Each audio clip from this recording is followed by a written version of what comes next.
अस्सलाम वालेकुम साथियों, हमारे इस चैनल पर आपका इस्तकबाल है। इस चैनल की शुरुआत उन साथियों को ज़हन में रखते हुए किया गया है जो लोग मुख्तलिफ टीचिंग एग्ज़ाम की तैयारी कर रहे हैं और पहली या दूसरी ज़बान के तौर पर उर्दू ज़बान का इंतखाब करते हैं। इस चैनल पर उर्दू पेडागोजी और पैराग्राफ से मुतअल्लिक़ गुज़िश्ता सालों के पेपर और मवाद और साथ ही थ्योरी क्लासेस मुहैया कराई जाएंगी और ये सारी चीज़ें बिल्कुल मुफ्त होंगी। तो साथियों, आज ये पहली क्लास है जिसमें हम जनवरी 2021 में पूछे गए सवालात को ऑफिशियल आंसर कीज के साथ हल करेंगे। ये सवालात उन तलबा के लिए थे जिन्होंने उर्दू को बतौर पहली ज़बान मुंतखब किया था।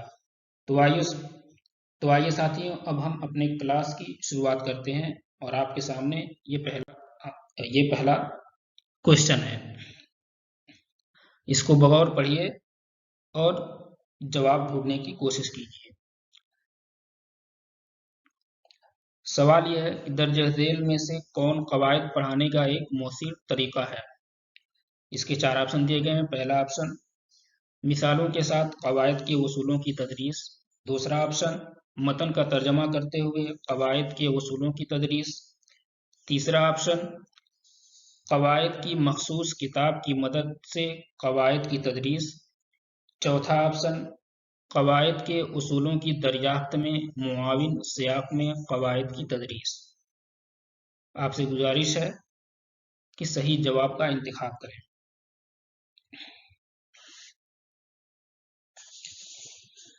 अब हम इसका आंसर देखते हैं। इसका सही जवाब ऑप्शन नंबर 4 है। कवायद के उसूलों की दरियाफ्त में मुआविन सियाक में कवायद की तदरीस।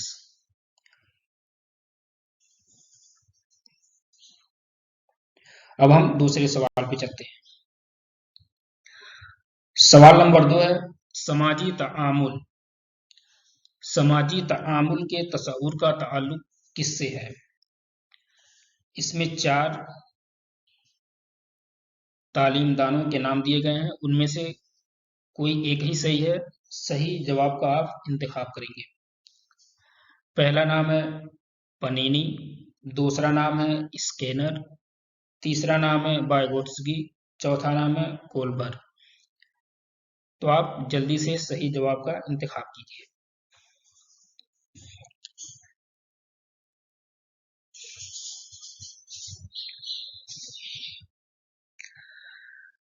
दोस्तों, इसका सही जवाब, तो साथियों, इस सवाल का सही जवाब वाइगोट्स्की है। वाइगोट्स्की ने ही समाजी तामुल का तस्वुर दिया था। अब हम चलते हैं अपने अगले सवाल पर। सवाल नंबर 3, दर्ज झेल में से कौन बच्चों के ज़बान के इक्तिसाब में मुआविन होता है। इसके लिए 4 ऑप्शन दिए गए हैं। पहला ऑप्शन, घर का माहौल जहां बच्चे को ज्यादा बोलने की आज़ादी नहीं है। घर और उसके आसपास बड़ों की बातों को सुनना, बच्चों से कही हुई बातों और जुमलों को दोहराने के लिए कहना, दूसरे बच्चों के साथ खेलना। तो साथियों, ये 4 ऑप्शन हैं, इनमें से एक ही ऑप्शन सही है। देखने में तो लगता है कि सभी सही होंगे, लेकिन नहीं, ऐसा नहीं होता है। इसमें से आपको सबसे मुनासिब ऑप्शन को चूज करना रहता है। चलिए अब हम इसका आंसर देखते हैं। तो इसका आंसर है ऑप्शन नंबर 4, दूसरे बच्चों के साथ खेलना। यानी जब बच्चे अपने हमजोलियों के साथ और अपने हम उम्र बच्चों के साथ खेलते हैं तो उसमें वो जबान का इक्तिसाब ज्यादा बेहतर तरीके से करते हैं। अब हम अपने अगले सवाल पर चलते हैं। अगला सवाल है, बच्चे फितरी अंदाज में जबान का इक्तिसाब करते हैं अगर उन्हें रूबरू किया जाए। यानी सवाल का मतलब ये है कि बच्चे फितरी अंदाज में इक्तिसाब कैसे करते हैं, कब करेंगे, उन्हें किस चीज से रूबरू किया जाए कि वो फितरी अंदाज में जबान का इक्तिसाब करें। तो इसके लिए 4 ऑप्शन दिए गए हैं।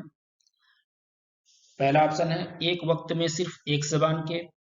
दूसरा ऑप्शन है इर्द गिर्द मौजूद एक से ज्यादा जबान के, सिर्फ इलेक्ट्रॉनिक और प्रिंट मीडिया के, किसी जबान के कवायदी साख्त के। ये चार ऑप्शन है, इनमें से सही ऑप्शन को आपको सिलेक्ट करना है। इसका सही जवाब ऑप्शन नंबर 2 है, यानी बच्चे फितरी अंदाज में जबान का इक्तिसाब उस वक्त करेंगे जब हम उनको इर्द गिर्द मौजूद एक से ज्यादा जबान से हमनवा करवाएंगे, और वो बहुत अपने इर्द गिर्द में जो जितनी जबानें बोली जाती हैं, जब उनसे वो आशना होंगे तब वो फितरी तौर पर जबान का इक्तिसाब ज्यादा बेहतर तरीके से करेंगे। हम अगले सवाल पर चलते हैं। अगला सवाल है, मुंदरजा झैल में से कौन मतन के मुताले के लिए सबसे अहम है? यानी मतन का मुताला करने में सबसे अहम कौन है, उसको हमें चूज करना है। तो पहला ऑप्शन है मतन के हर लफ्ज को पढ़ना, एराब पर तवज्जो मरकूज करना, तहरीर करदा मतन के मानी मालूम करना, सही तलफ़ुज़ के साथ बआवाज़ बुलंद पढ़ना। तो साथियों यहाँ पूछ रहा है कि मतन के मुताले के लिए सबसे अहम क्या है, तो आपको सही ऑप्शन का सिलेक्ट करना है, सही ऑप्शन को आपको चूज करना है। तो इसमें सही ऑप्शन है ऑप्शन नंबर 3, तहरीर करदा मतन के मानी मालूम करना। यानी मतन के मुताले में सबसे अहम क्या है कि हम जो तहरीर पढ़ रहे हैं उसके मानी को समझें, ये सबसे बेहतर तरीका है। अब हम अगले सवाल पर चलते हैं। अगला सवाल है, दर्ज झैल में से कौन जबान की तदरीस के मकासद में शामिल नहीं है? इस जबान की तदरीस के मकसद में कौन कौन सा ऑप्शन शामिल नहीं है, उसको हमें पता लगाना है। यहाँ पे नहीं दिया हुआ है तो आपसे गुजारिश की जाती है कि जब नहीं दिया हो तो आप थोड़ा गौर करके ऑप्शन को पढ़ें। तो पहला ऑप्शन है समझकर पढ़ने की सलाहियत, कोशिश से ख्यालात का इजहार, जो कुछ सुन रहे हैं उसको समझने की महारत, मरबूत तहरीर को फरोग देना। तो आपको सही ऑप्शन का पता लगाना है। तो इसमें जो सही ऑप्शन है वो ऑप्शन नंबर 2 है, यानी कोशिश से ख्यालात का इजहार, ये जबान की तदरीस के मकासद में नहीं है। अब हम अगले सवाल पे चलते हैं। हमारा अगला सवाल है, सौतियाती आगही ज्यादातर मुतअल्लिक होती है। सौतियाती आगही, इसके लिए 4 ऑप्शन दिए गए हैं। पहला ऑप्शन है सुनने की सलाहियत से, दूसरा ऑप्शन है बोलने की सलाहियत से, तीसरा ऑप्शन है पढ़ने की सलाहियत से, और चौथा ऑप्शन है लिखने की सलाहियत से। तो आपको ये पता लगाना है कि सौतियाती आगही ज्यादातर मुताल्लिक किससे होती है इसमें से। तो भाइयों, ये देखने ही से लग रहा है कि सौतियाती मीन्स यानी यहाँ पे फोनेटिक्स से मुताल्लिक ये क्वेश्चन पूछ रहा है। तो यहाँ पे अगर हम देखें तो इसका मतलब एक तलफ़ुज़ की तरफ भी हम जाएंगे, तो यहाँ पढ़ने की सलाहियत से इसका ऑप्शन सही होना चाहिए। तो इसका जो सही ऑप्शन है वो पढ़ने की सलाहियत, यानी सौतियाती आगही से ज्यादातर मुतल्लिक कौन सी होती है, वो पढ़ने की सलाहियत होती है। अब हम अपने अगले सवाल पे चलते हैं। अगला सवाल है, नोम चॉम्स्की का मानना है कि बच्चों में जबान की कुदरती महारत होती है, यानी उसके। अब ये सवाल ये पूछ रहा है कि नोम चॉम्स्की के मुताबिक जो बच्चों में कुदरती महारत किस चीज के लिए होती है, वो नकल की कुदरती महारत होती है, तब्दीली की कुदरती महारत होती है, तर्जमा की कुदरती महारत होती है, या इक्तिसाब की कुदरती महारत होती है। तो ये नोम चॉम्स्की जो एक बहुत बड़े तालीमदान थे, उन्होंने क्या कहा था, उन्होंने जबान के मुतालिक क्या बोला था, उसके बारे में ये क्वेश्चन पूछा है। तो इसका सही ऑप्शन जो है वो ऑप्शन नंबर 1 है, यानी नोम चॉम्स्की के मुताबिक बच्चों में जबान की कुदरती महारत जो होती है वो इक्तिसाब की होती है। यानी बच्चे कुदरती तौर पे इक्तिसाब की सलाहियत रखते हैं। बच्चों, नोम चॉम्स्की के बारे में कुछ और बता दें कि नोम चॉम्स्की ने ही LAD दिया था। LAD यानी लैंग्वेज एक्विजिशन डिवाइस, और इनका यह मानना है कि बच्चों के अंदर वो इन्नेट सलाहियत होती है, यानी कुदरती सलाहियत होती है जबान के इक्तिसाब की, न कि जबान सीखने नहीं, जबान के इक्तिसाब की उनके अंदर जो होती है वो कुदरती सलाहियत होती है बच्चों के अंदर। वो ग्रामर ऐसे वैसे नहीं, बल्कि वो कुदरती तौर पे उनके अंदर ये सलाहियत होती है। अब हम अगले सवाल पे चलते हैं। अगला सवाल है, जबान की महारतों की तदरीस होनी चाहिए। यानी जो जबान की हमारी जो 4 महारतें हैं, यानी लिसनिंग होती है, रीडिंग होती है, स्पीकिंग होती है, राइटिंग होती है, इन जो 4 महारतें होती हैं उनकी तदरीस कैसे होनी चाहिए, सवाल ये पूछना है। तो इसके लिए 4 ऑप्शन दिए हैं। पहला ऑप्शन है नकल के जरिया, दूसरा ऑप्शन है अलग थलग, तीसरा ऑप्शन है तफसीली वजाहत के जरिया, और चौथा ऑप्शन है एक मरबूत अंदाज में। तो साथियों, ये पता लगाना है कि जो हमारी जबान की 4 महारतें हैं उनकी तदरीस सबसे बेहतर तरीके से किस तौर पे की जा सकती है। तो इसका जो सही ऑप्शन है वो ऑप्शन नंबर 4 है, यानी एक मरबूत अंदाज में। जब हम उनको सब एक साथ, ऐसा नहीं कि लिसनिंग कर रहे हैं तो सिर्फ लिसनिंग ही लिसनिंग होगा, रीडिंग कर रहे हैं तो सिर्फ रीडिंग रीडिंग, ऐसा नहीं। ये जो चारों महारतें हैं हमारी जबान की, वो चारों महारतें एक साथ मरबूत अंदाज में चलती रहती हैं। अगर हम लिसनिंग करते हैं तो उसके साथ स्पीकिंग भी सीखते रहते हैं, रीडिंग भी सीखते रहते हैं, राइटिंग भी सीखते रहते हैं, ये सब एक साथ जुड़ी हुई है। अगला सवाल, अगला सवाल है, उस्तानी इब्तिदाई दर्जात के तलबा को कुछ तस्वीर बनाने और उनमें रंग भरने के लिए कहती है। ये यहाँ पे मिस्टेकली रंग टाइप का टाइप, जबकि ये गाफ है, तो यहाँ पे गाफ होना चाहिए, रंग है। हाँ, ये ऐसा होना चाहिए, ये रंग है। तो सवाल क्या है कि उस्तानी इब्तिदाई दर्जात के तलबा को कुछ तस्वीर बनाने और उनमें रंग भरने के लिए कहती है। इस तरह हुआ। ऑप्शन नंबर 1, क्लास में खामोशी बनाए रखने के लिए तलबा को मसरूफ रखती है। दूसरा, लतीफ़ हुर की महारत को फ़रोग़ दे रही है। तीसरा, उभरते फनकार बच्चों को मौका फराहम कर रही है। चौथा, बच्चों को बच्चों को सिर्फ काम में शामिल कर रही है। तो आपको इसमें से जो सबसे मुनासिब ऑप्शन है उसको सिलेक्ट करना है।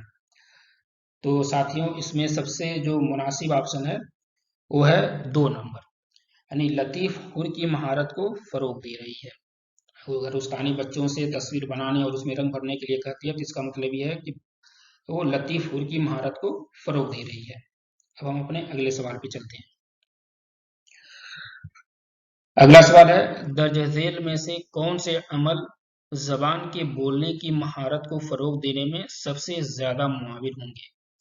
यानी जो हमारी जबान की 4 महारतें हैं, तो उसमें से जो बोलने की महारत है उसको फ़रोग़ देने में इन 4 ऑप्शन में से कौन सबसे ज़्यादा मुआविन होंगे, उसको आपको पता लगाना है। तो पहला ऑप्शन है इनफरादी और इज्तिमाई तौर पर नज़्मों को पढ़ना, रोल प्ले में शिरकत, दरसी किताब की किसी सबक का उस्ताद के बाद इज्तिमाई तौर पर पढ़ना, उस्ताद के बाद इज्तिमाई तौर पर नज़्मों के सही तलफ़्फ़ुज़ की मश्क करना।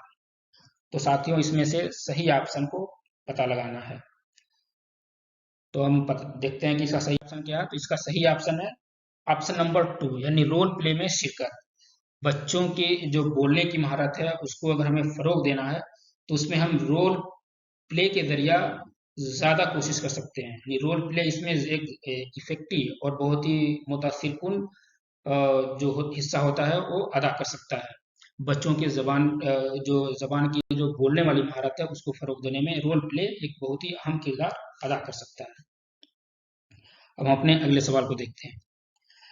अगला सवाल है, तीसरी जमात का उस्ताद तलबा से कहानी को इस तरतीब से बयान करने के लिए कहता है जैसा कि सबक में दिया गया है। यह सरगर्मी मुआविन होगी। यानी सवाल क्या है कि तीसरी जमात का उस्ताद तलबा से कहानी को इस तरतीब से बयान करने के लिए कहता है जैसा कि सबक में दिया गया है। यानी सबक में जिस तरह कहानी तरतीब से दिया गया है उसी तरह से उस्ताद तलबा से कहता है कि वो बयान करें। तो यह सरगर्मी क्या कहलाएगी?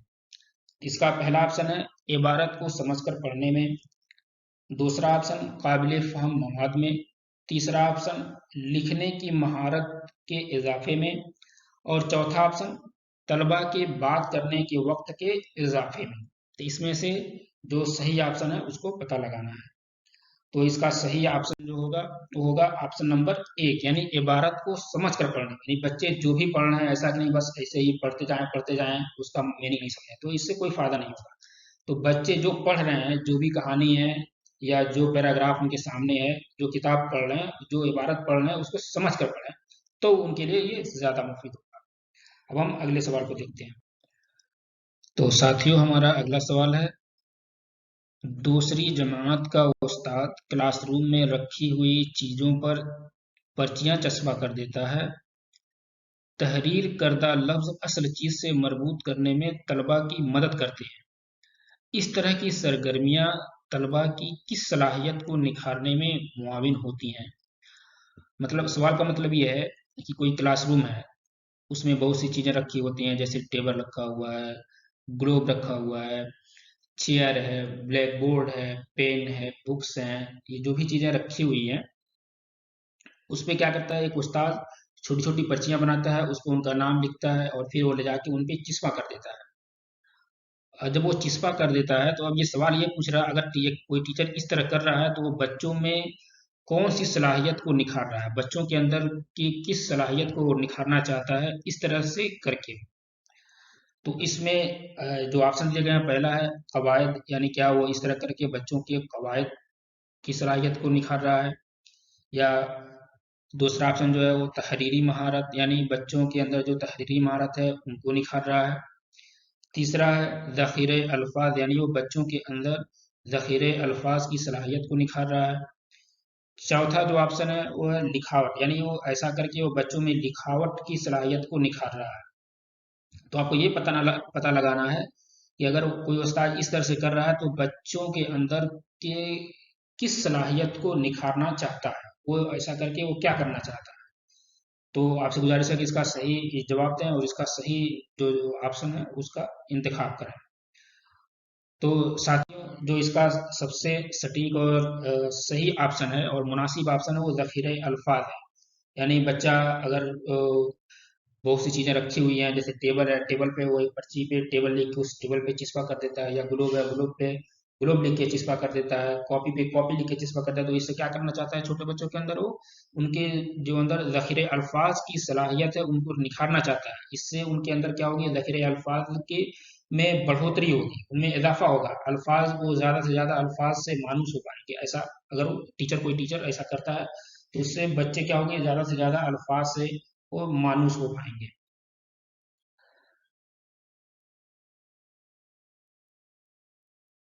दोस्तों अब हम अपने अगले सवाल को देखते हैं। हमारा अगला सवाल है, दर्ज झेल में से कौन बच्चे की लिसानी महारत की जांच में कम मुअस्सिर है? यानी सवाल है, दर्ज झेल में से कौन बच्चे की लिसानी महारत की जांच में कम मुअस्सिर है?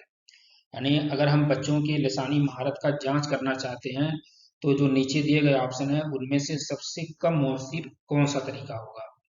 ऑप्शन नंबर एक है कहानी सुनाना, कहानी लिखना, किसी हादसे को बयान करना, या इमला। यानी हम लिसान बच्चे के अंदर ये जांच करना चाह रहे हैं कि बच्चे में लिसानी महारत किस हद तक बेहतर हुई है या बेहतर नहीं हुई है, उसके अंदर क्या खामियां हैं, किस उसके अंदर और सुधार लाने की क्या क्या जरूरतें हैं। अगर इन सब चीजों की हम जांच करना चाहते हैं तो हमें क्या करना चाहिए, कौन सा तरीका अपनाना चाहिए? तो साथियों जो इसका सही ऑप्शन है वो ऑप्शन नंबर फोर है। यानी मतलब अगर सबसे कम जो मौसर तरीका है वो इमला है। ऊपर के जितने भी तरीके हैं, जो चार वो जो तीन ऑप्शन है इसके अलावा वो ज्यादा बेहतर होंगे, लेकिन सब जो सबसे कम मौसर होगा वो ऑप्शन नंबर फोर यानी इमला है। यानी इमला जो है वो लिसानी जांच की महारत में कब सबसे कम मौसर होगा। अगला सवाल है, दर्ज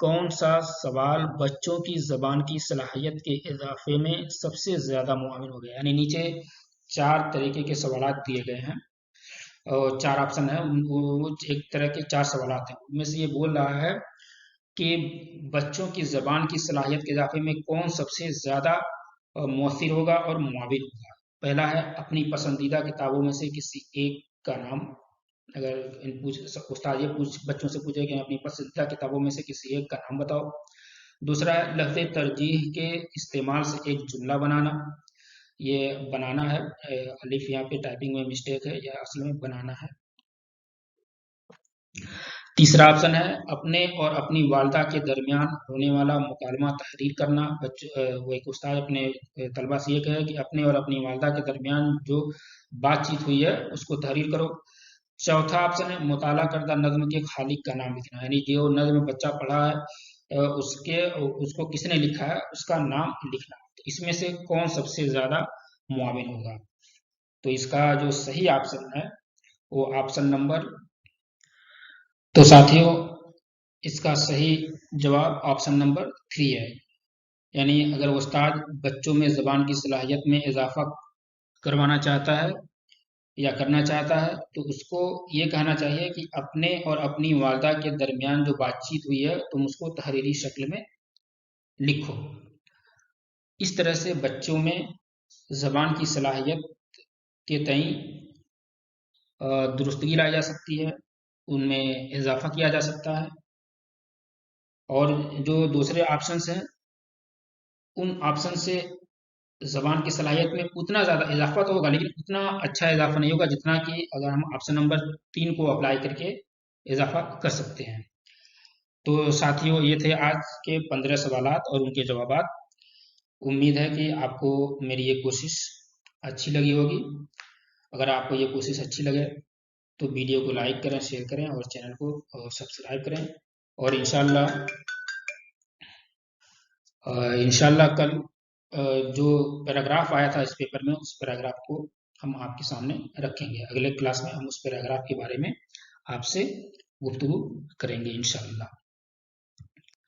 खुदा हाफिज।